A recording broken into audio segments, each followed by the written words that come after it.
来为特邀演讲。本场次请国立台北科技大学电机工程系姚立德教授主持，请美国圣地亚哥州立大学 Prof.Douglas feature 演讲。演讲的主题为 Teaching Students to Drive Their Own Learning。接下来将时间交给主持人。Thank you. Well, in this session, we will have a wonderful speaker, Professor Douglas Fisher. He's from San Diego State University, and the topic of this session is teaching students to drive their own learning. Well, I'm supposed to give you a 10 minutes introduction of this topic. So I will give you, as a professor in electrical engineering, teaching artificial intelligence in double department. From my point of view, I will show you how important this topic is, especially in the area of AI. So I'm going to share some of my perspective about teaching students to drive their own AI learning. And I'm sure that for general learning, Professor Fisher will give us a wonderful speech. Okay, so next page. All right. So, well, we will know that learning AI is much more accessible to everyone than ever. Why? Let's see. Next page, please. Okay, so accessible learning resources are everywhere now, especially in the area of AI. Why? Because you can see that there are so many free and low-cost courses. The most famous one is Coursera, right? And Professor Huang, he has introduced so many popular AI learning courses, especially in Coursera. So, and there is also an interactive platform teaching students how to learn AI. So, accessible learning resources is everywhere. And do we need any prerequisite in order to learn AI? The answer is no. Starting from elementary kids to graduate students, if you want, you can learn AI everywhere for yourself. So there is no formal prerequisites required.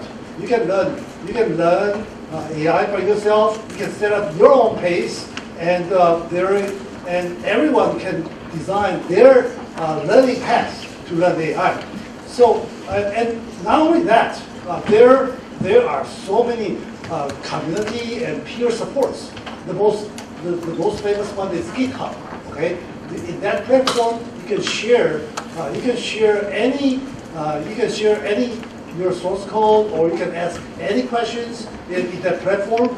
And so there are different kind of community resources, and there are also so many open source projects in order to learn AI. Okay, next page, please. So, of course, we know that learning AI requires data sets, right? And there are also different kinds of platforms. The most famous one is Kaggle, okay? And there are so many platforms sharing real-world data sets in order for you to learn AI. You can take those data and design your AI programs and make good use of those data sets. So there is no barrier to enter the AI world. So and of course, more and more AI courses for everyone. Not only in the website, there are also more and more AI programs in the formal schools.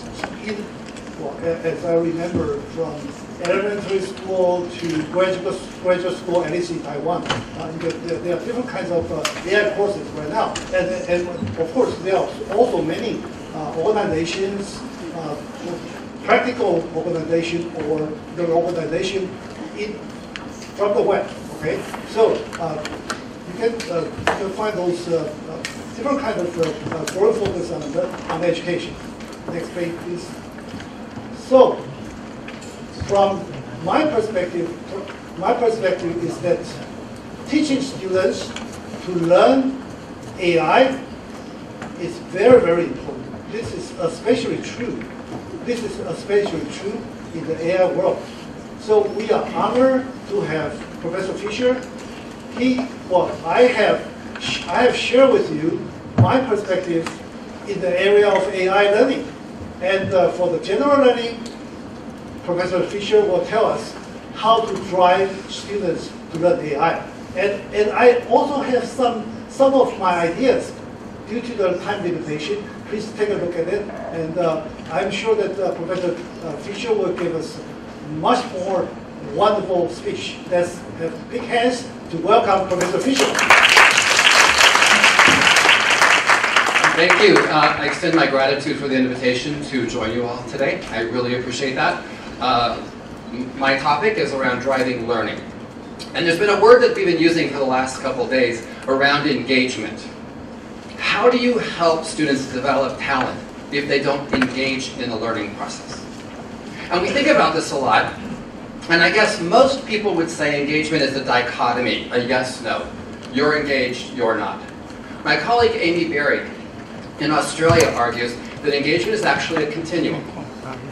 And you notice in the middle it says the word passive. And it goes active in both directions. Because you can be actively disengaged or actively engaged. And she argues there are 6 levels. You could argue there are different numbers. She argues there are 6 levels. One level is when you are disrupting the learning process. Now, I've been watching you all. I did not see any disruptions of the learning process. She argues the next level is avoiding your learning, to withdrawing from your learning, to participating, investing, and driving. And I think we used to think participation was sufficient. But now we think about higher levels of engagement and developing talent by teaching students what we mean by engagement rather than simply expecting them to engage. So I would argue we have to teach students what we mean by engagement and what the behaviors are to engage. Let me show you a grade 4 teacher's conversation with her class. She had a class conversation and she said, in this 4th grade class, what does it look like at each of these levels? And the students at the beginning of the school year generated what it would look like in our class. So in our class, when we disengage, these are some of the things that happen. We throw a tantrum, we throw things, we tap people on the shoulder just to distract them. In our class, this is what it looks like when we're avoiding our learning. Students know this. Do you see how often they talk about things like going to the health office or going to the toilet? None of you did that in the last 2 days, I'm aware of that. None of you left the room when you didn't really need to. We withdraw from learning. And sometimes we move into participating in our learning. But that's no longer sufficient. We need students to invest in their learning, asking questions, asking for advice, examples. And at the highest level, Amy calls it you drive your learning. What does it mean to actually be responsible for your learning? Driving your learning. And what are the ways in which teachers can teach about engagement and to engage? Rather than expecting last year or the year before, someone taught students what it means to engage. What if we took responsibility and introduced students to an idea that you can self-regulate your behavior and there are things you can choose to do to engage? I'm going to show you a quick video. This is one of my colleagues. I work at a high school. I started this high school in 2007, been there for a really long time. This is one of my colleagues teaching her students this year about engagement.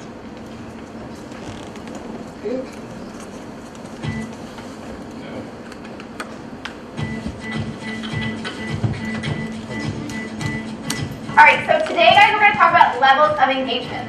Levels of engagement is what you're doing when you're sitting in class, how you're acting. This is a continuum. So what that means is you can move from left to right and back depending on the day. My name is Maggie Pellin. I'm the 9th grade math teacher at Health Sciences High and Middle College. I use levels of engagement in my classroom to show students where they're at on a daily basis. What do you think avoiding would look like? Catherine? I think avoiding is like sleeping in class, asking to go to the bathroom a lot. And so when you're doing those things, what are you avoiding? Paying attention in class and doing your work. Perfect, yes. You're looking for ways to not do your work. What do you guys think? What does withdrawing look like in a classroom? Carolina, what do you think? Withdrawing, probably using your phone and like just like not participating. Absolutely, yeah. Now we're moving from that left all the way to the right, participating. What does participating look like in a classroom? Jose? It's when you stay and asking, pay attention. And are you talking and asking questions? Only if it's in class. So it's definitely on-task behavior. You're doing work, you're paying attention. The last one is driving. Jorge? I think driving would be like setting goals and like wanting to know what you want to do. Amazing. Driving is how can I maybe like further my learning outside of the classroom, or how can I? So the team decided to use this strategy because I think it's really important for students to be aware of where they're at, and then also for us digging deeper as to like what's the reason behind where you're at and how can we change it from withdrawing into participating. Where do you think you're going to be at for today's lesson? Carolina, what do you think? Where are you going to be at today? I think participating or investing. I'm having pretty good. Why do you think that? Because I've been understanding the work in the lesson, and I don't think that I'm at driving yet. Jorge, how are you feeling? Withdrawing because I've been like sleeping, I've been tired, and I haven't really been paying attention. So you're feeling like you might be avoiding or withdrawing. With the support of your table mates, you can possibly get to participating and writing down some answers and answering some questions. If we can have students be more aware, we start having those conversations, kind of change it from like, okay, I know that you're not in a good headspace today, but how can we use the levels of engagement to change that mentality from a negative to a positive? It's really important for you as a learner to say, okay, I want to do better. You guys have to take on that responsibility of, I want to be invested in my learning. I want to drive my own learning, okay? And that can only help you in your future. We show you an updated version. This is our more current version of this. You can see the first row is essentially the same as what I showed you last time. The second row is when I ask you to talk with other people. What does engagement look like? When I ask you to collaborate. When I ask you to interact. Now I'm going to ask you to be vulnerable. I'm going to ask you to think about the last 2 days and your personal level of engagement. Where have you been the majority of the last 2 days? Be vulnerable and say to a partner, I was at avoiding, I was at participating, I was driving, wherever you were. And then I'd like to ask you why. What happened in this learning environment that caused you to be at that level of engagement? So I've been watching you. We tend to overestimate our skill sets as humans. Be honest, where are you at in the majority of your time in the last 2 days? Turn your head, move your mouse, and talk to someone with you. Turn your head, move your mouse, there we go.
If you could finish the thoughts you're on.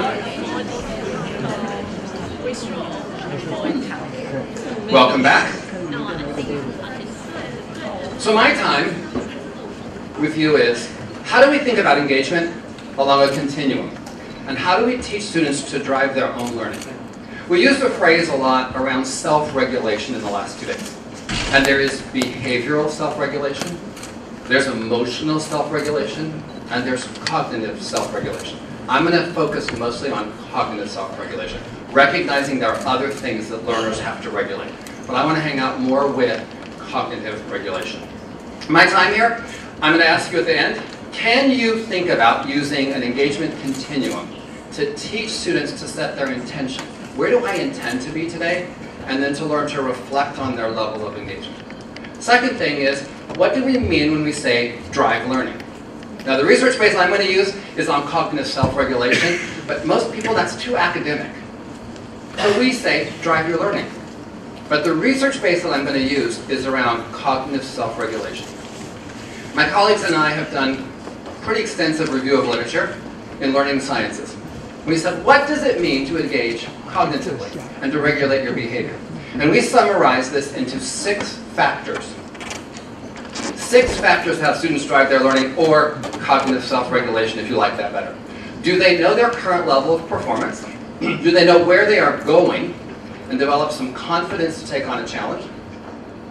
Do they select tools to drive their own learning? Do they seek out feedback, recognizing that errors are opportunities to learn? Do they monitor their own progress and adjust their learning? And do they realize when they've learned something and then teach other people? Those are the 6 factors that we found consistently in learning sciences. So I'm going to go through each of them and give you a few examples of things we look for in my community.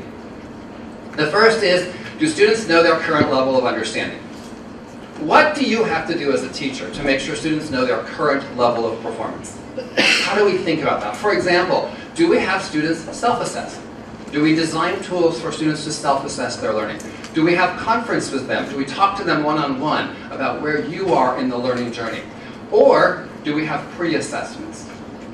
The interesting thing about pre-assessments, on average, 40% of instructional minutes are spent on things students already know. That started with a study by Graham Nuttall in Australia in 2007. It's been replicated now 3 more times. On average, 40% of instructional minutes are spent on things students already know. It's really hard to accelerate learning when a lot of the class is redundant information. We'll run out of time. Second factor is, do students know where they're going? Do students have a sense of where to next in my learning journey? That research base that we talk about is teacher clarity. If you have not seen John Hattie's research base, the Visible Learning Database, it's on the bottom on the website, visiblelearningmetax.com. It is completely free. You can look at all the studies that went into the database. There are over 400 influences on learning that John scales on an effect size. The average of all the things we do in school is 0.40 effect size. So you can see the teacher clarity is an above average influence on learning. Where I live, we hope that students can answer these 3 questions every single day in every lesson. I work in a school system with 121,000 students. I work in a state with an enrollment in our school system of 6.2 million kids. I work in a very large system. And we hope every day that when a learner goes to class, they say, what am I learning today? Why am I learning this? That's the relevance. And third, how will I know that I learned it? Not necessarily how my teacher will know how I learned it, although that is also important. How will I know? It's hard to engage in self-regulation if you don't know what success looks like. So I hang out with this idea of success. Here's a partner talk rubric. Now if I were to ask you the last conversation I just asked you to have, where would you place yourself on a self-assessment? Were you at a level 1? You said something, your partner said something, and then you stopped talking? Or did you say something and then you said more? There's a level of success. Do you notice this one, by the way, is not framed in a deficit mindset. Even the lowest level of performance is framed in a positive way. Because often we see tools that are used with kids, and the lowest level of performance is negative. What you didn't do. It describes the absence of behavior, not what you did. And if we take a strength-based approach, which I heard my colleagues say this yesterday morning, which I very much appreciated, why are we framing things to students in deficits? Now, one of the things that's been said a lot here, and it's been said a lot around the world in education, is you learn from failure. Do you remember that? Remember saying that? We learn from failure? I want to clarify that. You can learn from failure. It is not a guarantee. Just because you failed that you will learn. You can learn from failure. It's possible. Our brains just don't like it very much. It doesn't feel amazing to be wrong all the time. In fact, our brains like learning from success. It feeds the reward pathway in our brain to experience success. And when we experience success, we want that again. And we want that again. So yes, it is possible to learn from failure. It's not very fun. It's more fun to learn from success. So how do we frame success for students? What does it look like? So as a music teacher saying, here's what I want my students to learn, what does success look like? How do I know I'm learning? What does it look like when we're having a group conversation? Did I listen carefully? Did I think about what's being said? Did I ask questions? Because when we experience success, we are motivated to do it again. What if I'm writing a descriptive paragraph? How do I know my paragraph is good? How do I know my paragraph is good enough? What does success look like? How do I write big sentences that are detailed? What does it look like to write a good sentence? What does it look like to be able to use mental math? What does success look like? And can I use it to self-assess? Where do I need to grow? And where am I glowing? Where am I doing amazingly well? Or where does my writing shine? But where do I need to refine my writing? Do you notice that every one of these is focused and positive, not the absence of behavior?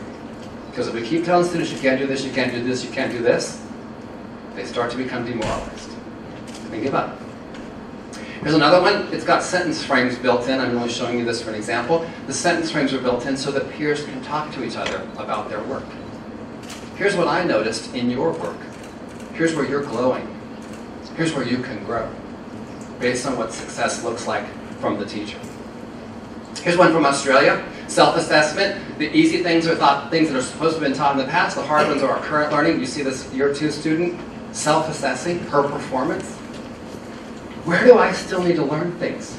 And where have I already achieved a level of success? So I don't want you to think this is only for high school students.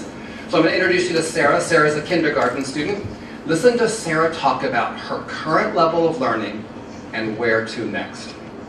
Sarah, can you tell us how this chart works? We'll point to them and tell us about it. I know nobody's on this, but some people might not be on this. How come? Because some people won't do that because we're in kindergarten. But some people might do that. Good. Now go further up the chart and tell us about the middle of it, Sarah, around the orange crayon. Well, some people sound it out and try to make their letters meet on this one. Good. And what about further up the chart, Sarah? And then what happens?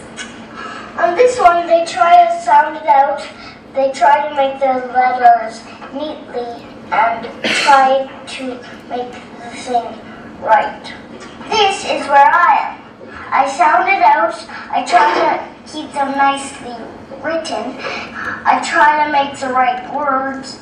I try to keep the letters with a space before they start. And I'm going over to here because it's the last step and I'm over at the 9 step. This is the 10 step. That's cognitive regulation. Here's my current status. Here's what I need to do to go to the next level. That's what I'm looking for in schools. That's drive their learning. Here's what I'm good at. I already accomplished all these things, and some of my peers are down here. Nobody's over here anymore because we're in kindergarten now, but some people are here and I'm here, and here's what's next. The third area that we look for is that students have tools that they can select, which means their teachers have to teach them a range of tools and then give them opportunities to make choices. And sometimes students make bad choices. Sometimes they choose a tool that's not going to work. That's part of the learning process too. That graphic organizer, that note-taking, it just didn't work. And that's okay, I'm learning that. Because I'm learning that my teacher gives me lots of tools. My teacher doesn't say there's only one way to solve this problem. My teacher doesn't say there's only this way to solve this problem. There are faster ways and slower ways. But I have some agency, I have some choice, and I have some responsibility to choose a tool to help me learn. Study skills, I'll highlight for a moment study skills. In the US, it is under-focused. We're not teaching students to study enough. So I'm really pushing this right now in my country because study skills are not as popular as they should be. When you look at the study skills research, they come in three kinds. There are cognitive study skills. That's usually the product or the task.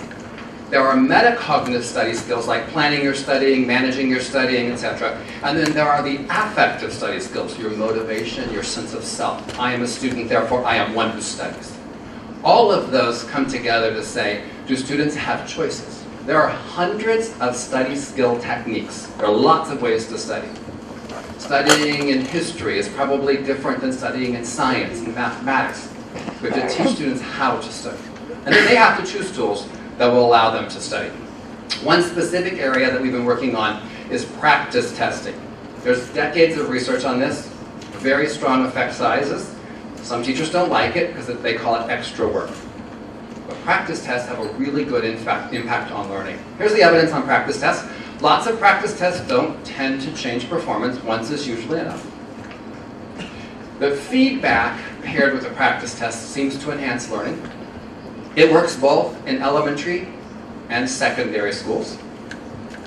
And the key seems to be getting students to reflect on their results of the practice test, not the teacher grading the practice test.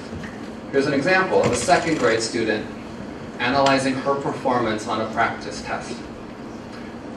Hard things I got right, hard things I got wrong, easy things I got right, easy things I got wrong. Look at the bottom, the analysis from the second grader. What did I do well? What do I need to practice? And what do I need my teacher to teach me? There is a difference between I have responsibility, I have to practice this, and I need someone to teach me this. I don't yet know it. I need my teacher's help. And this is a second grader who's already distinguishing between that. We would call that driving learning. We would call that cognitive self-regulation. The next factor that we think about is seeking feedback and recognizing errors. The word seek is a really important word. It used to say receive, that learners receive feedback. You know that teachers give a lot of feedback that doesn't get in. Do you all know that? We give a lot of feedback. A lot of people are immune to our feedback. They are impervious to our feedback. If you don't believe me, ask your spouse tonight at home about how effective your feedback is. It doesn't always get in. The research says the best way for someone to accept feedback is when they ask for it. We are more receptive to feedback when we ask for feedback, not when feedback is unsolicited. So how do we teach young people to seek out feedback? Feedback has a reasonably good effect on learning. I believe it should be way higher. But if you look at the feedback research, of the 450 influences on learning, this one has the widest spread, from negative to highly positive, because feedback doesn't always work. And sometimes feedback makes it worse. Some students interpret feedback as evidence their teacher doesn't like them. See, my teacher doesn't like me. See, look at this. Feedback is a very blunt tool. Overall, it has a positive effect. So we started this. The back side of this card says working. The front side says feedback needed. How do we teach young people to turn the card over when they're ready for the feedback? And then to say, here's what I need feedback about, teacher. Here's where I'm stuck. Here's what I still need. I'm not understanding this part. How do we teach them to have agency in seeking feedback, not waiting passively for their teachers to come by and give them feedback? I'm going to show you, again, kindergarten class. So I'm trying to make a case that 5-year-olds can do it, 15-year-olds can do it. So here are 5-year-olds that have been taught to give and receive feedback.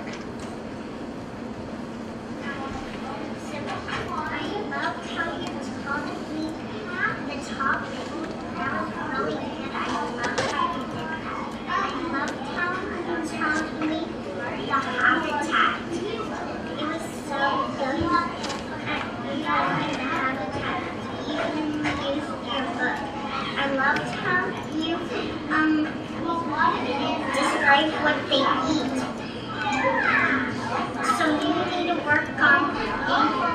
body parts. And I like telling you that you're using the bathroom. Adorable, right? Here's a point I want to make.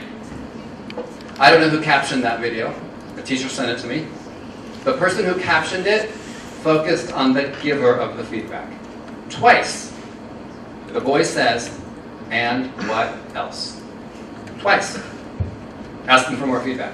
And whoever captioned it didn't think that was the important part. Whoever captioned it thought the giver was the important part. But that giver continues to give because the receiver is asking for more. And what else? And what else?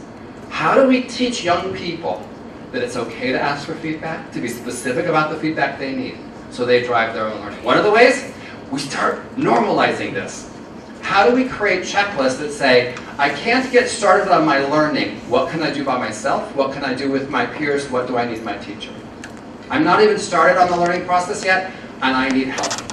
Or, I got started, but I'm stuck. I don't know where to go next. What can I do by myself? What can I do with a peer? What can I do with my teacher? Or I think I finished my learning. I think I got there. I'm looking for feedback now. What can I do on my own? What can I do with my peers? What can I do with my teacher? And what if teachers started modeling seeking feedback? This is my colleague Joseph. Please observe our class. As the teacher, I'm working on making learning intentions and success criteria more visible to students. I look forward to feedback. What if we were vulnerable in front of our students and said, here are things we're working on, and I want your feedback. Just like I'm going to give you feedback, I'm asking you for feedback. What if we made that part of the normal process of school? That teachers were more transparent about things they want to improve as well, just like their students. The next area is about teaching students to monitor progress. How do they use the tools that we develop to help them monitor their own progress? Of course, teachers are going to have to do progress monitoring. Of course, teachers are going to have to accelerate learning. But what tools could we provide students so they learn to self-regulate? We can have different self-assessment tools. For example, I'm at the novice, apprentice, practitioner, or expert level. Where am I at today?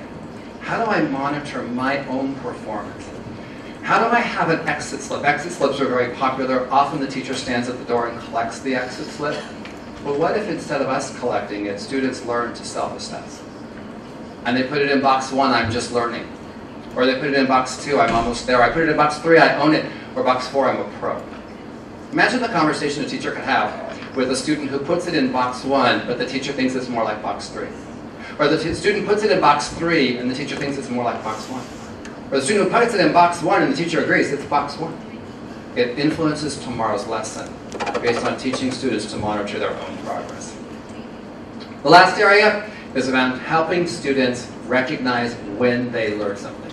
Now, several of you, when you asked questions of the audience, of the people up here from the audience, several of you said, I learned from you.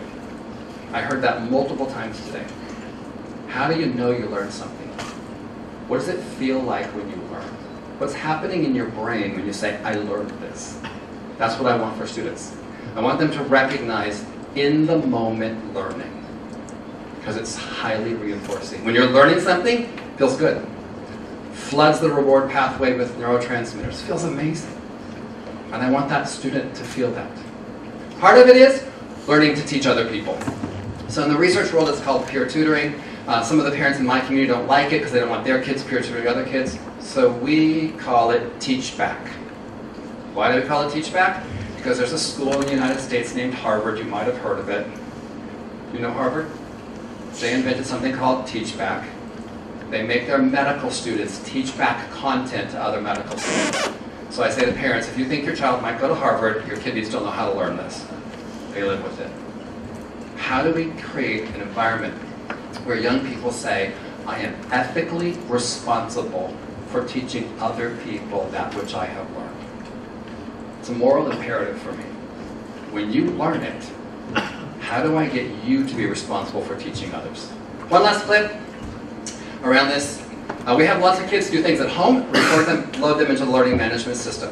And then the teacher can deploy these to students as needed. So here's a student in grade 4 reteaching a teach-back lesson from math. Hello, class. So we are going to compare numbers, and the numbers we are comparing are 436,425 and 450,123. So the bigger one would be this one, because the alligator would want to eat it. The reason why the alligator would want to eat this number is because you easily see the 4 and then the 4. They are equal. But you would go to the next one and there's a 3. And then there's a 5. 5 and 3 are not equal. So you would go to the one that's bigger, and you would put the alligator, and then you would circle it. And if you ever have another problem like this, and these are staying equal but the last one isn't, then you have found your answer of which one's bigger. So thank you so much for watching how to compare numbers. So I ask you a moment of self-reflection. Can you, now 40 minutes later, think about using engagement as a continuum rather than a dichotomy? And can you think about your responsibility to teach students about engagement rather than expect them to engage? And second, how do we take the knowledge base from learning sciences about cognitive self-regulation and make it part of the way classrooms operate, where students know where they are, where they're going, select tools, monitor progress, seek feedback, and ethically teach one another? With that, I say thank you for your time. Thanks for the invitation.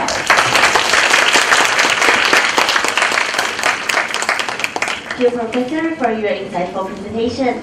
也谢谢姚教授的主持。现在邀请本会黄坤辉董事长至台前与2位教授一同合影留念。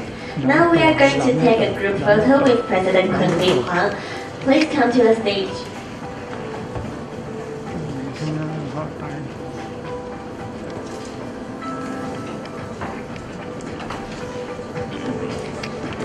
Please 看向前方摄影镜头。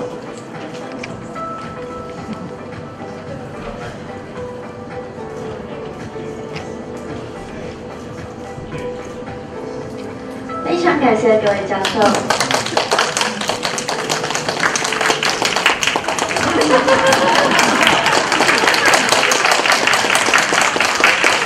再次感谢各位教授，请回座 ，Please take your seats.